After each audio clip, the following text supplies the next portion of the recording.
Jadi pada situasi kekerasan, ya tentu saja kekerasan itu kan mulai dari kekerasan fisik sendiri, lalu kemudian mungkin ada kekerasan verbal, ada kata-kata yang disampaikan, atau mungkin juga kekerasan psikologis juga dalam bentuk teror dan lain sebagainya.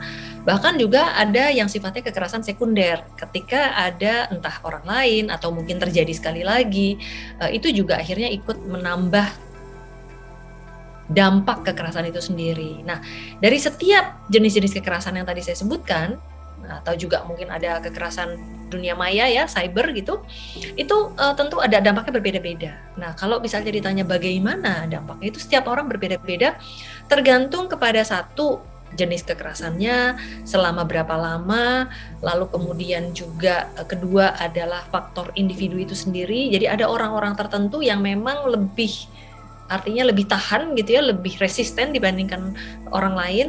Lalu kemudian yang ketiga adalah faktor mungkin apabila ternyata ada intervensi yang cepat dilakukan, atau mungkin panjang atau pendek, atau mungkin dilakukan oleh orang-orang tertentu yang lebih punya kemampuan atau tidak lebih punya kemampuan. Jadi faktor-faktor itu sangat berperan dalam menentukan dampak-dampak itu seperti apa ya, apakah semakin berat atau semakin ringan. Nah, yang jelas sudah pasti biasanya kalau memang ada kekerasan, penganiayaan seperti ini, biasanya yang paling muncul bentuknya adalah re-experiencing, gitu ya, mengingat kembali atau mungkin terulang kembali rekaman itu, jadi terjadi sekali lagi, apakah yang dipukul kepalanya atau mungkin tangannya atau mungkin wajahnya dan lain sebagainya, itu bentuknya jadi kalau di telinga itu kan kayak terngiang-ngiang gitu ya, tapi kalau di benak itu kayak terbayang-bayang gitu. Nah, ini umumnya seperti itu. Lalu kemudian ada perasaan terancam, lalu kemudian ada upaya juga ingin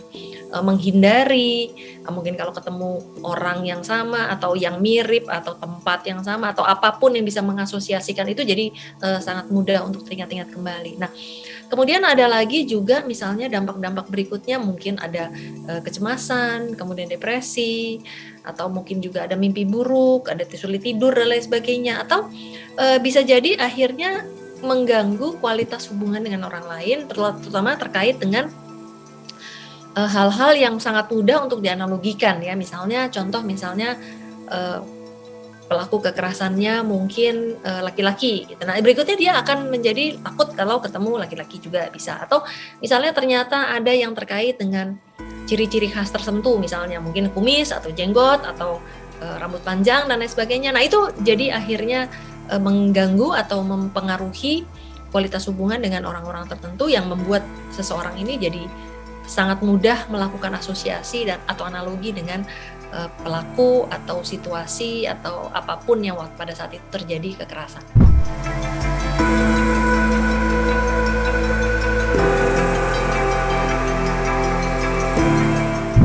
Tapi sekali lagi ada faktor individu ya. Jadi ada individu tertentu yang bisa lebih tahan, lebih kuat dibandingkan orang lain. Ada yang mungkin kemudian menjadi trauma, lalu kemudian memunculkan atau menampilkan simptom-simptom atau gejala-gejala yang tadi saya sebutkan.